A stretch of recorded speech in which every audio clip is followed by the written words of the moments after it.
Manipur gi irang asida school college singda lanjennaduna leiriba imung sing mapham chana hongdoknaba honari khudong thiba mapham dage lanjennarakiba imung sing gi damak anauba yum Lising Sanaba center na Ayaba Pirakle haina Chief Minister N Biren na fongdokkhre ngasi Bapuparada leiba Chief Minister Secretariat Hall da pangthokpa paugi mifum amada Chief Minister na fongdorakibani leingak paiminariba Minister MLA singa yauraga pangthokpa paugi mifum maduda Chief Minister N Biren na makataraduna lanjennarakuna mapham kayada hangliba relief camp ahenba mityeng changnanaba pandam thamduna lakli lanjennarakliba imung shingi masa masagi yumda hanjinba yaraba sing yum chatret hena sare masagi yumda hongjinba yaba kharadi hongjinba su hokre adumoinamak school college singda leiriba inmate sing mapham chaba jaga ama yengduna hongdoknaba honari masigi mathakta khudong thiba mapham dagi lakpa imung shingi oina matam changlaba su changna nungaina leiba yagadauba anauba yum Lising Sanaba center na Ayaba Pirakle haiki Union Minister Singo Nikibaduda Manipur gi lambi thongi fibam gi matangda khupna khanaki Manipur gi National Highway sing infrastructure sing semgat pamadi sayet naduna leiriba lamgi compensation pithoktana leiriba sing pithoknaba Union Minister na Ayaba Pirakle masida sunatana ching amadi tamda cement concrete road semnaba Ayaba Union Minister Nitin Gadkari na Pirakle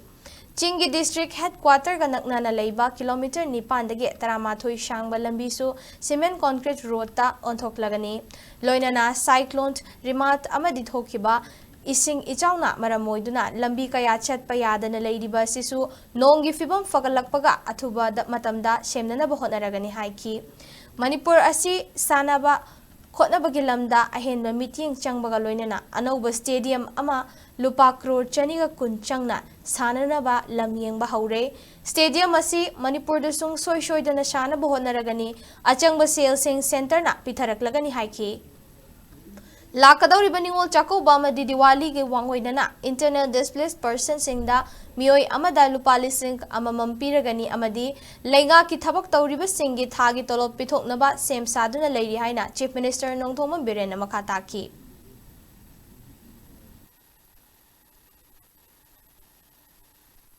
School college the leiriba displaced person is in now both hill and valley thog leibang amdriba privacy fangriba mayamse aduga kitang home mada matam sanga dorba sigi school college dum nation besna academic atmosphere da sukaire aduga mu leiriba mayam to yam ware privacy lecture banina aduna haiba sing sigi privacy pinana bagi yum kan piu haiba sida ai honorable prime minister aduga honorable home minister appreciate we yum Lising Taret oxige oina hanba pire yum Lising Taret da Bishnupur da Lising amaga taramanga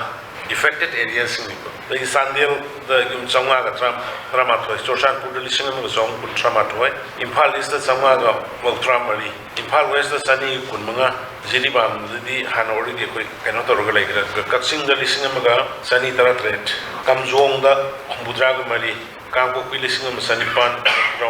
and the Gi Tenopal, Sanipanga, Marfudra, Sumata Water 7,000 gives order to be there. I am to be there. Adagi amana relief the leiriba we am na awaba mayong na riba mayam gi paisa pending leibasing 25,000 thadoka da khodoka da mayam da loina madu repair to ka thadong na leire adu matakta 1,000 per head bibasi aikoi mari da bigre aduna handaki su thuna ningon chakoba madi Diwali mamang nanganaba